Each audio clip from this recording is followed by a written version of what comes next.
Hey everyone, it's Sam Smith, realtor with JP and Associates Realtors, and it's already June, and it's actually already June 3rd, believe it or not, 2020. And today in this People Helping People series, I've invited Nick Austin. She lives here in Georgetown, and she started a nonprofit with a mission that's close to her heart. And I'm going to let her tell you about that, but it's called We Are Not Broken.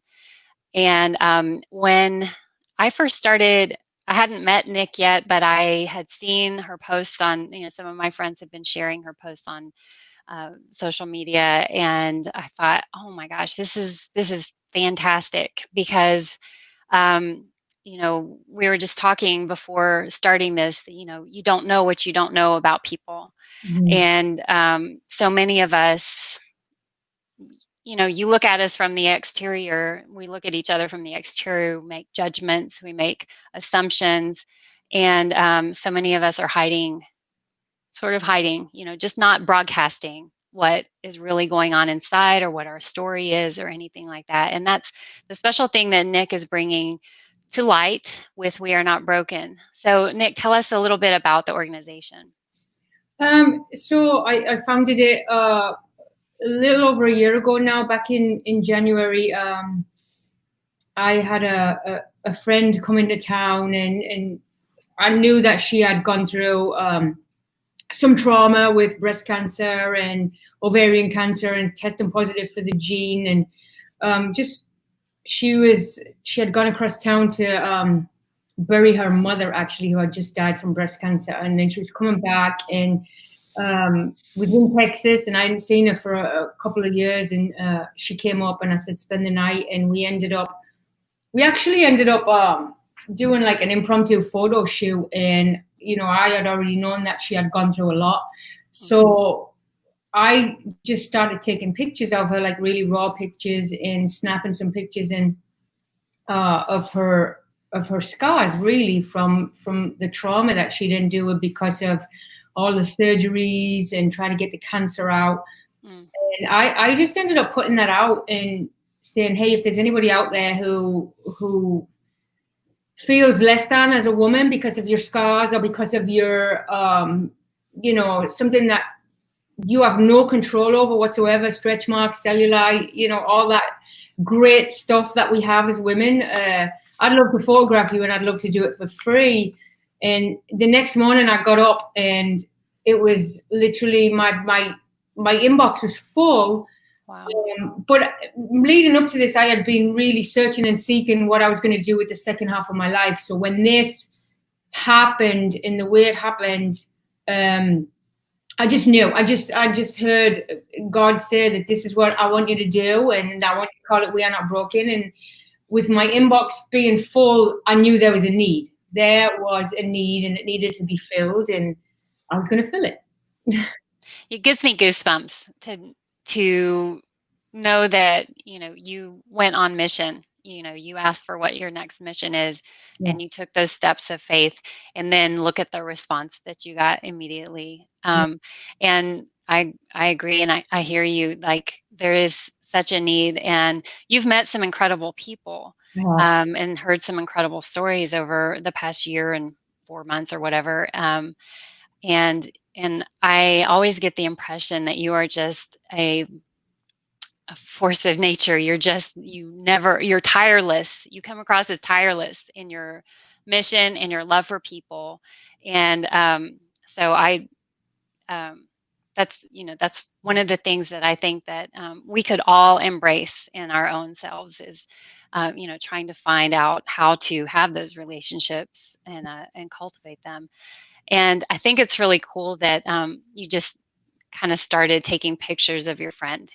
Like, I'm sure, I can sort of envision how something like that could happen. When you're Yeah. having a really good, deep conversation, and you. I mean, do you always take pictures of your friends? I think you have a background in photography. Is that right? Or Yes, I do. I don't always take pictures of my friends. What happened? I was a strength and conditioning coach for, oh God, over 20, 22, 23 years. I was a professional dancer before that. So when I got married and moved to this country, the next best thing for me was to go into fitness. Yes. Because I had to put that dancing to this. Well, I had to really retire from it because it takes you away on contracts all over the world. And, I'm settling down now. I'm getting married. I'm having kids. So I wasn't going to do that anymore. So fitness was the next best thing for me. But in the beginning of that, I ended up taking some college classes in photography because we were so poor that we qualified for a Pell Grant way back when, Nothing wrong with that. I loved it. But Yeah. I also got accepted to art college when I was when I was leaving school when I was very young. And it was either art college or it was performing arts college. Mm-hmm. And I really, really, really wanted to go to art college because I loved everything art. Wow. I love to draw. I mean, the first thing I ever bought with my first paycheck when I was 9 years old, because I was working in the theater, was a camera.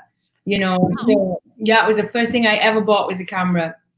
And but I ended up going the route of performing arts because that really was where my parents would pay for me to go. It was a boarding college, so I ended up going that route.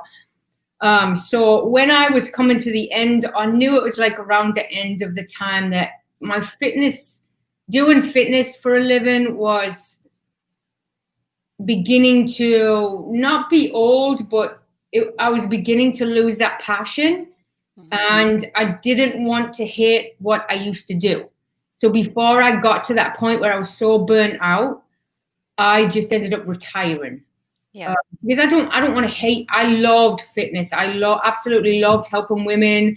I loved what I did. We owned gyms. We've owned fitness businesses.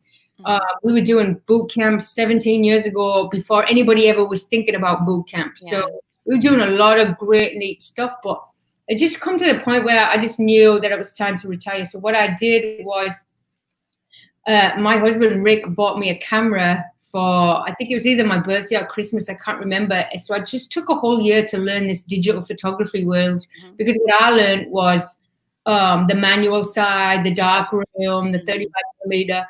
So I took a whole year to do this, learn this new digital world. I was like, okay, I guess I've always been like an entrepreneur. I'm like a serial entrepreneur. I have all these ideas.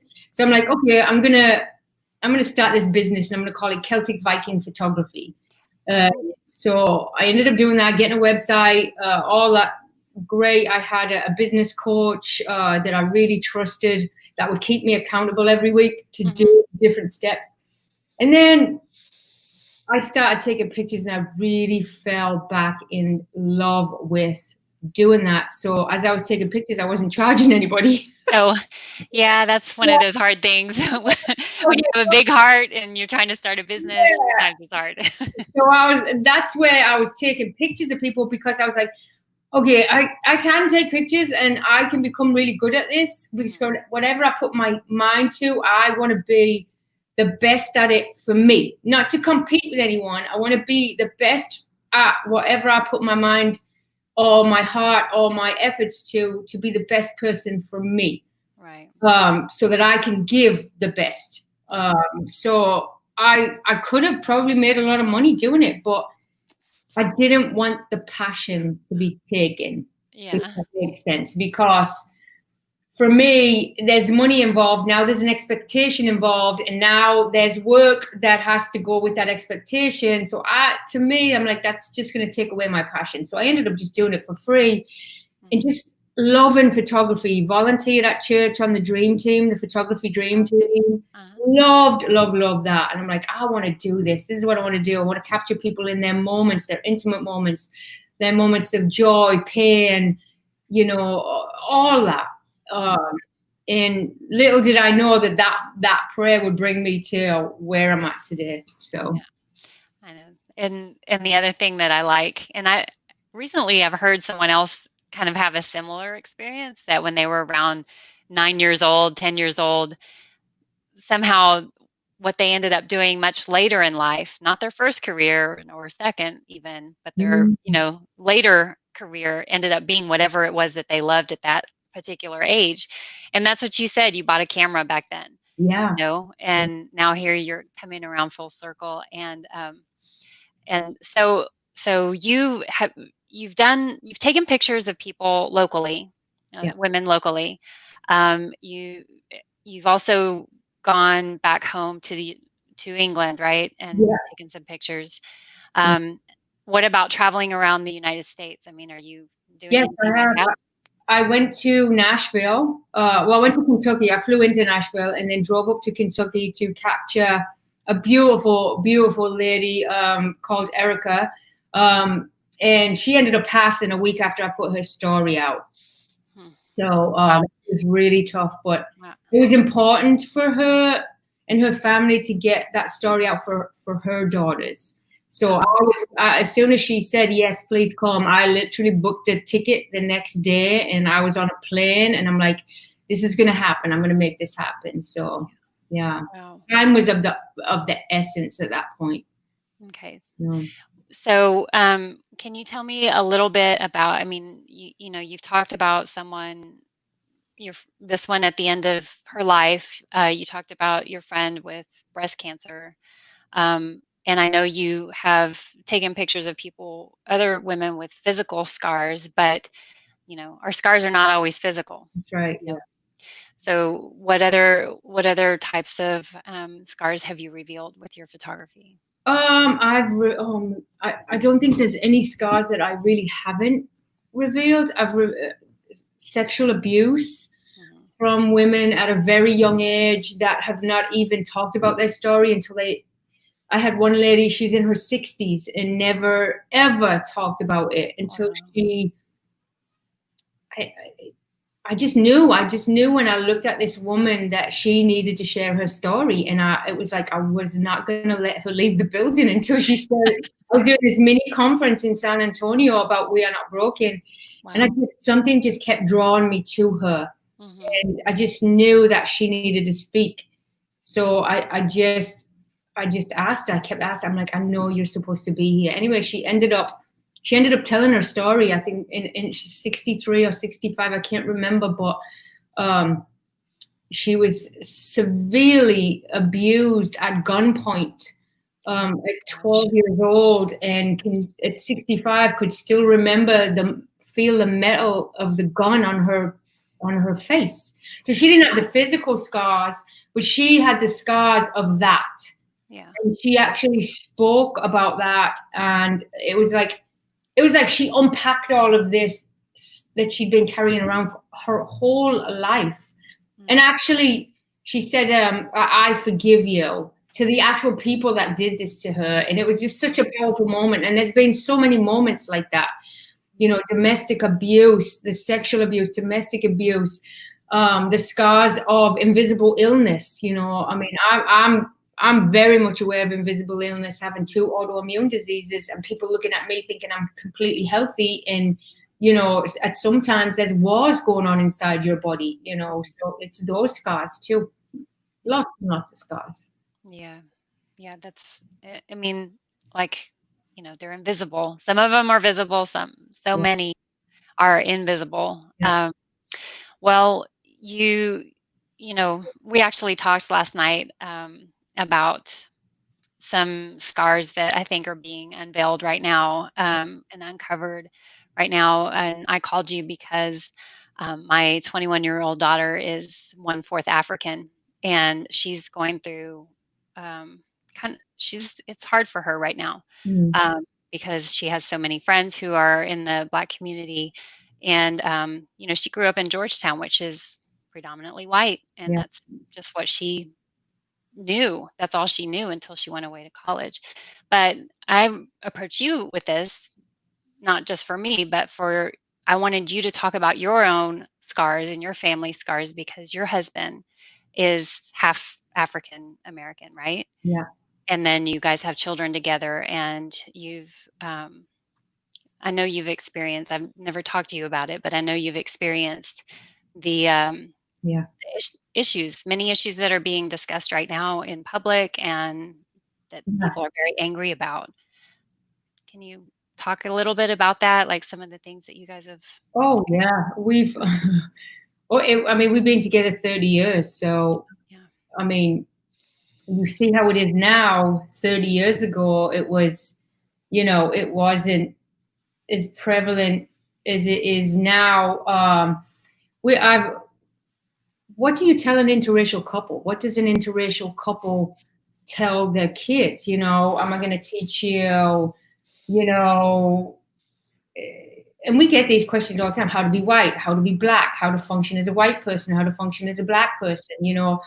Um, I can tell you that my husband is African American, which I really cannot stand saying African American. I'm gonna tell you why, because no other race is called, I'm not called British American. No other race is called Irish American, or you're Spanish American or Mexican American. So to me, I really hate that term, African American. My husband is an American. He was born here, he was raised here, and he just happens to be a brown American, like I, a white British transplant who has an American citizenship, right? And I will tell you, we've experienced quite a lot with him also being black, me being white. He's also a police officer. So you've got that. On top of it, I have a son that is in law enforcement. Currently, right now, he's National Guard, protecting the rioters and protecting the business owners as interracial child, as a mixed child. Not a child, I mean, he's a grown man. So there's so many angles that we've experienced. I mean, I'll tell you that there's family members that have never ever accepted me because I'm white. Some of my husband's family members have never accepted me because I'm white.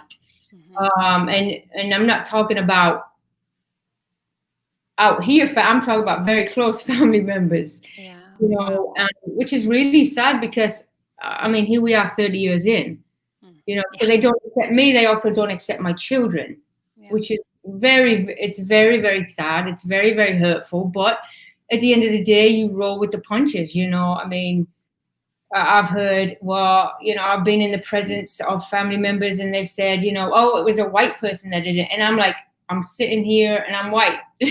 Yeah.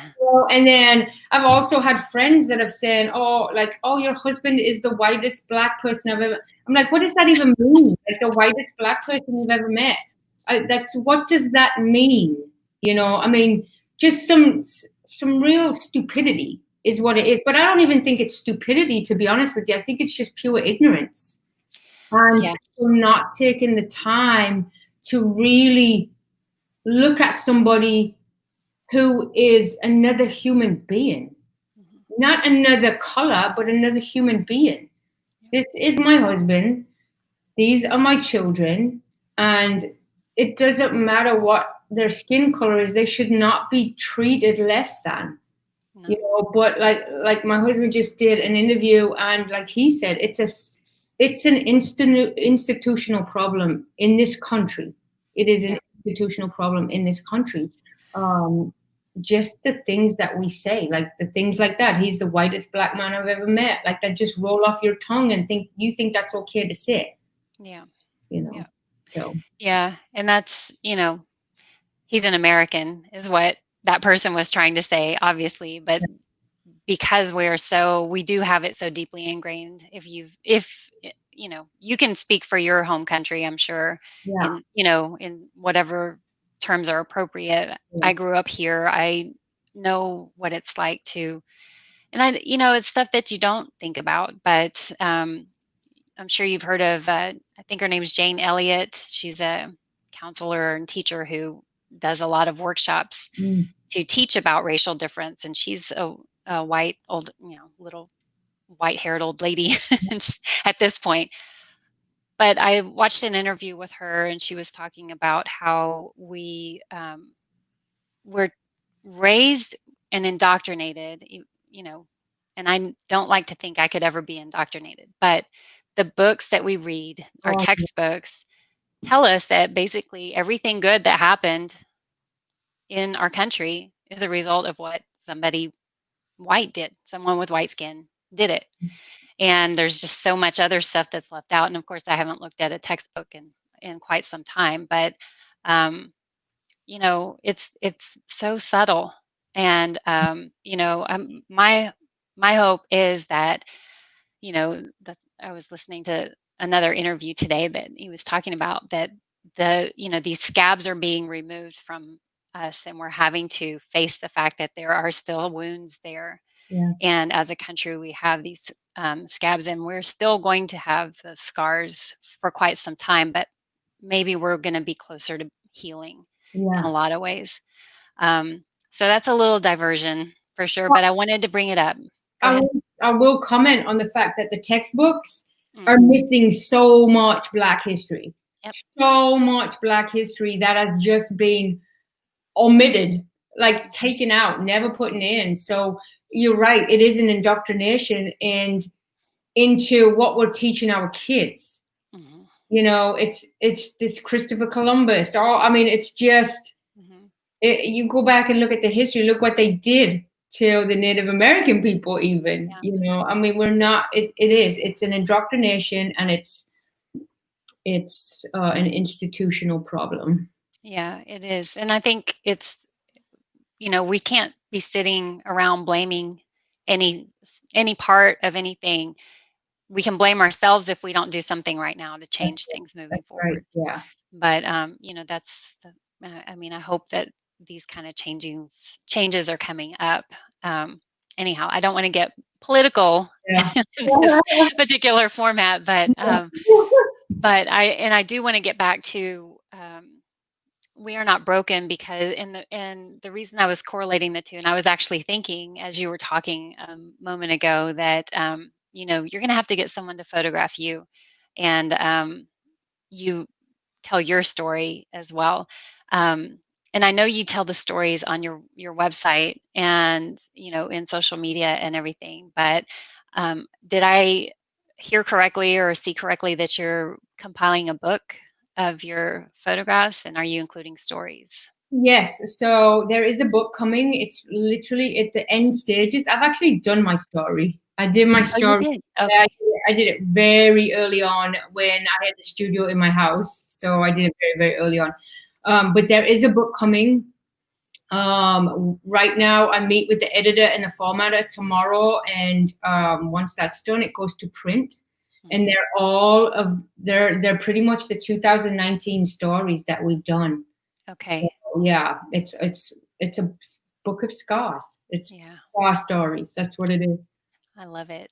Yeah. I mean, I think it's needed. So are you thinking you're gonna make a if those are all 2019, do you think you'll try to do volumes of it, like, for Yeah. 2020? Yeah. Okay. I would like my goal is to have every year at the end of the year to collect those stories and then put them in a book. Okay. And there's so many stories that need to be told. Mm. So, why stop at one book?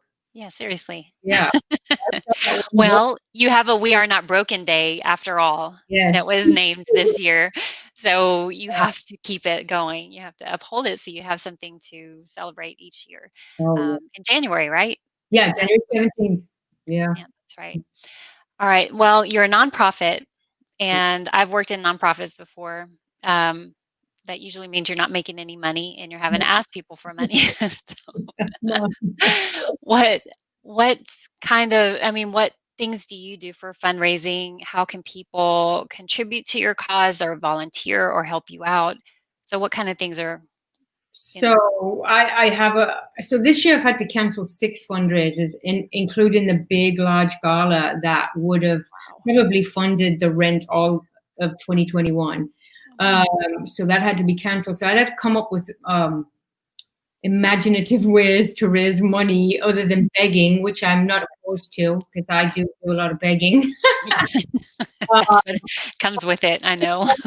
I have a actual fundraiser that's coming up. I made these tote bags and I had them embroidered, and I've had some local boutiques in the Georgetown area donate me some brand new clothes. So I'm selling the tote bags for $30. We only made 48 tote bags so that you can bring that tote bag and you can fill it with brand new clothes, as many as you want. Oh, wow. So that's a fundraiser. I'm currently working on Behind the Masks in Georgetown, which is another fundraiser, which is going to be an exhibition auction and then a book of Okay. capturing this time in history. And other than that, donations can be either on Facebook. You can do a fundraiser on Facebook because I'm also a nonprofit on Facebook, or you could do wearenotbroken.org has a donate page. If you shop a lot on Amazon, I'm also a registered charity on Amazon. So you can go to the Smile Amazon and click on We Are Not Broken and let that be your charity. Otherwise, you can just let me beg. Just reach out to you directly. And Right on Facebook, I do have $5 Fridays. So like if you just want to give me your coffee money on a Friday, that would work too. So, sweet. That's a great idea. yeah. So what about Faith Seed? Are you still Yes. doing Faith Seed? I know I bought a few things from you because that was another mission, another statement, and Yeah. business that you created around a really great idea. Yeah, I absolutely love Faith Seed Company because I get to be really creative. I get to sell that and make money off that, and then I get to give back even more to We Are Not Broken. So it's another way to help me fund We Are Not Broken, but it is a for-profit business, and I make faith seed jewelry or gifts based on the mustard seed, Matthew 17:20. That's scripture. Yeah. Yeah, I love it. Yeah, just have faith. Yeah.